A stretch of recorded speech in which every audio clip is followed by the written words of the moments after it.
This has to be your morning announcement, but listen up, okay? This has to come to an end. It's come to the point where it's absolutely unbearable. Alright, the delicious, devious lick trend on TikTok needs to come to an end. Devious licks? Shalom. First and foremost, I want to give all praises, honor, and glory to Yahweh, Bahasham, Yahweh Shai, Bahasham, Rakha Kwadash. Double honors to the elders and the apostles of Great Millstone, and peace and blessings to the elect.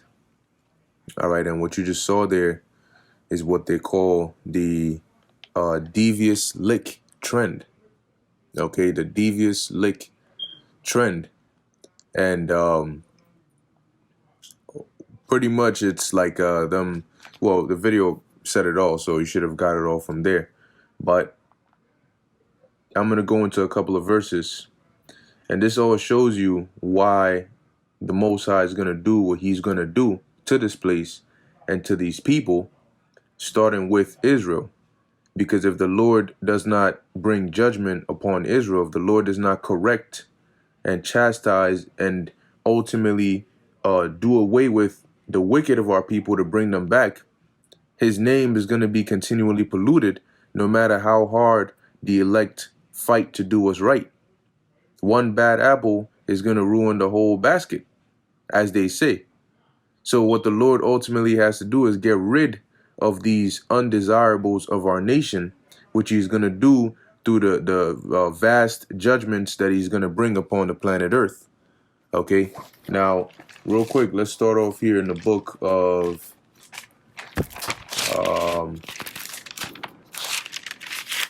what book is this? All right, this is the book of Acts, chapter, because now that's all you see going on. Book of Acts, chapter 17, verse 30. And it says, and the times of this ignorance the Most High winked at, but now commandeth all men everywhere to repent. Okay, and that's why we're out here to call our people to repentance. Now, as evils are growing on the face of the planet Earth, and things are getting more and more dire, as you're having more of these shortages and there's agendas being pushed heavy, instead of our people turning and being serious and leaving that spirit of mirth behind, all right, and seeking the Lord, instead, they're out here engaging in stupid TikTok trends, you know? And the parents don't discipline the children, so when the children get out of hand, as the scriptures say, menstruous women shall bring forth monsters.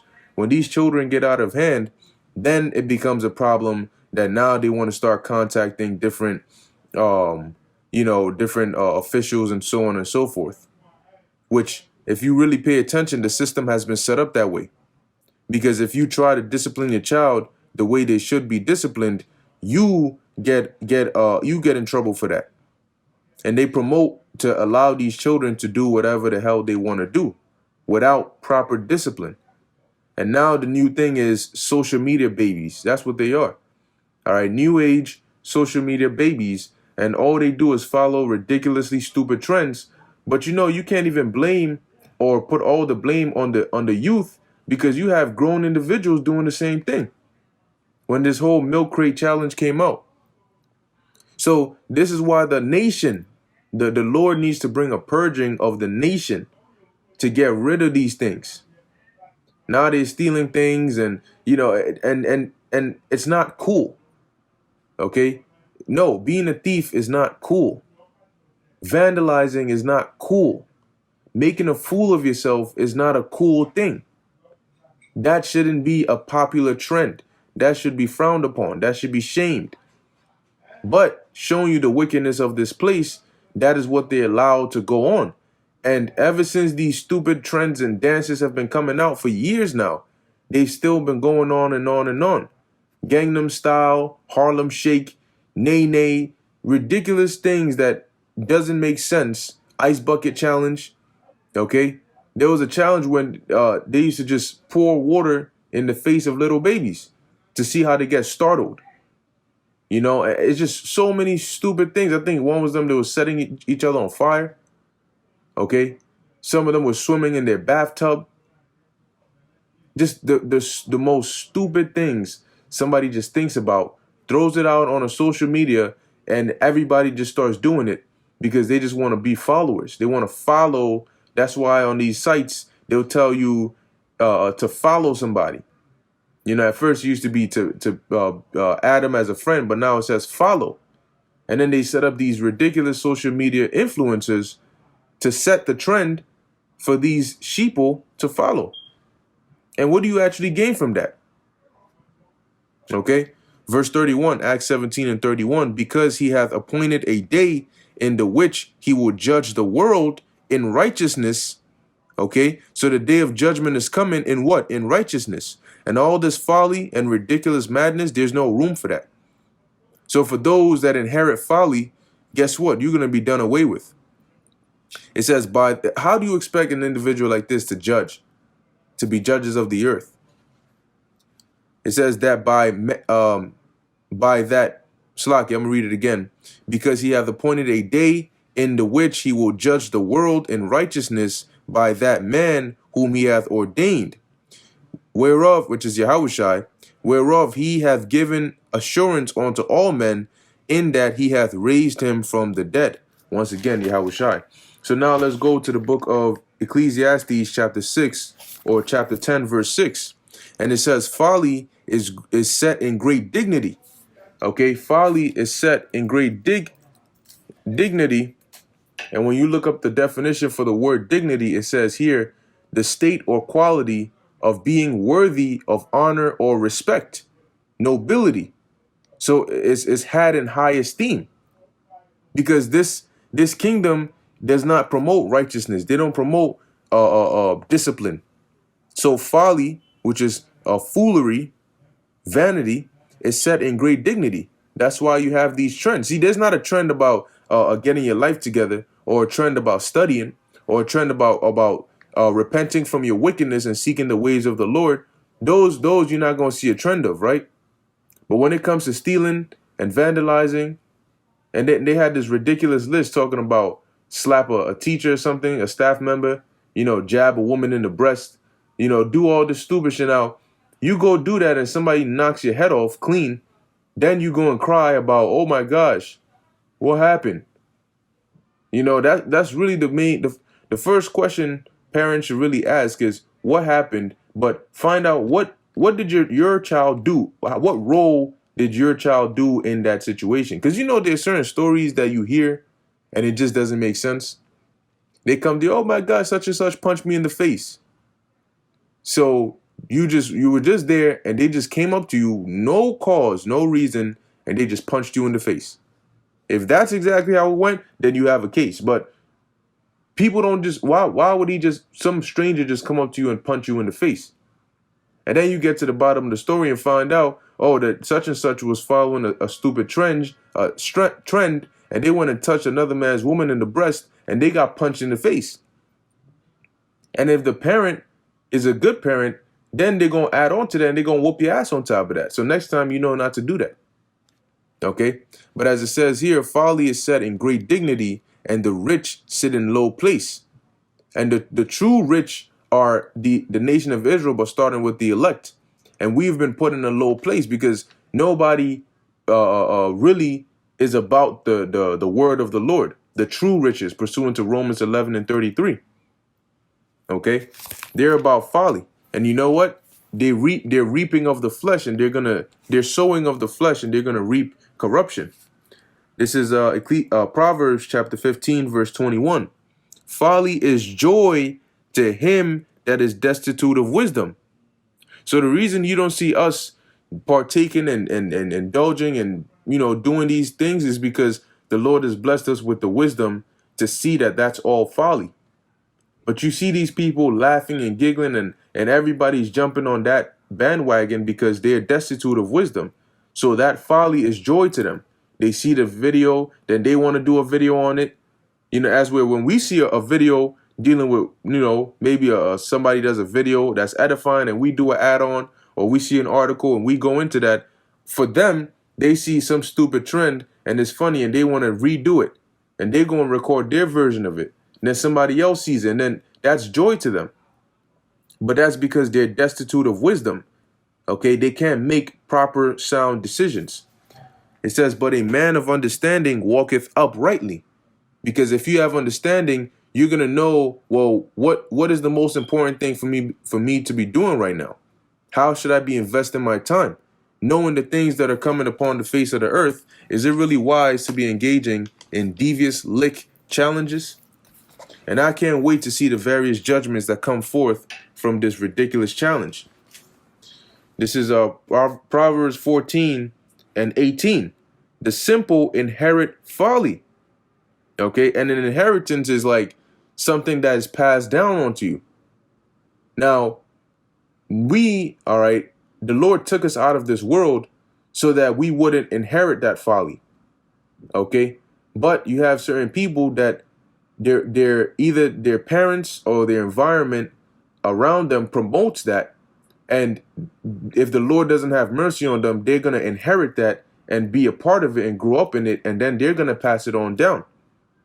Because they're simple and they can't discern and say, hold on one second, I don't want any part of this.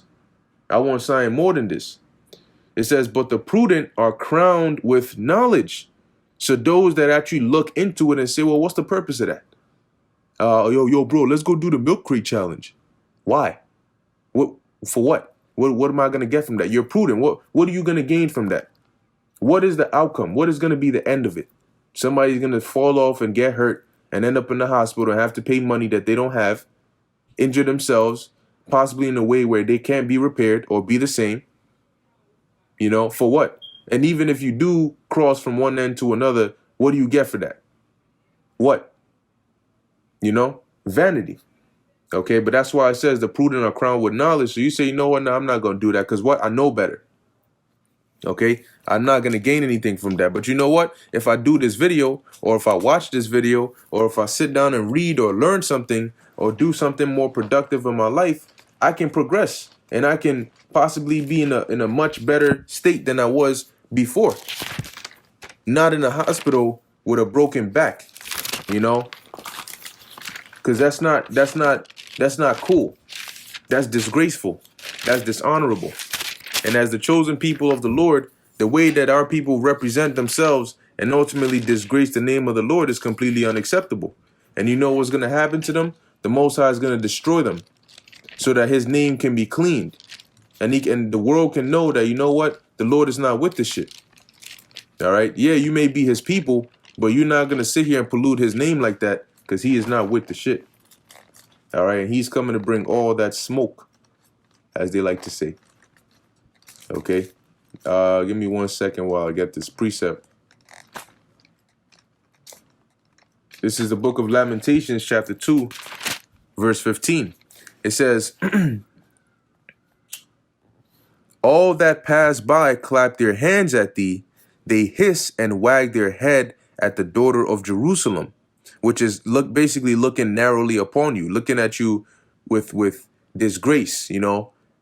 Saying, is this the city that men call the perfection of beauty, the joy of the whole earth? Because what you'll notice is when these trends come out, who are the number one people you see doing it? Israelites, so-called Negroes, Latinos, and Native Americans. So people look at you and they say, man, how the hell, you know, these are the people of the Bible. You know, these are the people that call themselves royalty, the perfection of beauty. Look at them. Not only in their appearance, but look at their mental state. No wonder the scriptures in Revelation, the 11th chapter, said that they were dead bodies. Their dead bodies shall lie in the street of the great city. It wasn't literal, but our people are like, you know, thoughtless. Okay? They can't think. They're walking around like brain dead zombies. Okay? They're dead from the neck up. And really, they need a checkup from the neck up. But you know what? That's okay. That's okay. That's all right. Do you know why? Because the Lord is going to give them that checkup with fire. He's going to give them a nice checkup with a dash of fire. Okay? Appetizer, meal, full course meal, and dessert. It's all going to be fire. This is Isaiah chapter 48, verse 11. It says, for mine own sake, even for mine own sake will I do it. Okay? For how should my name be polluted? and I will not give my glory to another. So when we say we are the people of Yahweh Ba'Shem Yahweh Shai, and you look at the condition our people are in, that reflects badly upon the Lord. And that was one of the things we always would remind the Lord of whenever we were in a difficult position, is that, Lord, if you let us perish, what is that going to do to your name? Who's going to glorify your name? What are these heathens going to say about you? You know, they're going to say, oh, you just brought us out of Egypt just to kill us in the wilderness, you know, or you just allowed these nations to destroy us, you know. So for the Lord's namesake, he's going to, number one, purge these rebels and destroy this place and deliver his elect, so that they can glorify the Lord. Let your light so shine so that when people see it, they may glorify your Father which is in heaven. Be ye perfect, even as your Father which is in heaven is perfect, roughly paraphrasing. So we reflect we us being ambassadors of the Lord, representing the word of the Lord on earth. All right, representing the tabernacle of the Lord on earth. We have to be clean. All right, not involved in devious lick challenges. Okay, because that's not going to bring any goodness. So lastly, this is the book of Slakia. This is the book of Baruch, chapter 3, verse 27. It says, those did not the Lord choose, neither gave he the way of knowledge unto them, but they were destroyed because they had no wisdom and perished through their own foolishness. All right. And the knowledge is of the destruction that's coming, the prophecies, and the way to gain salvation. And the wisdom is being able to make the proper decisions that'll get you there. But the Lord didn't give any of that to any of them. So what? Now, applying this verse to now, okay, they're going to be destroyed through their foolishness. Why? Because they didn't turn from their wicked ways. So they're going to reap of what they've sown. All right. So with that, I hope this was edifying to the elect. In closing, I want to give all praises, honor, and glory to Yahweh, Bahasham, Yahweh Shai, Bahasham, Rachak Wadash. Until next time, Shalom.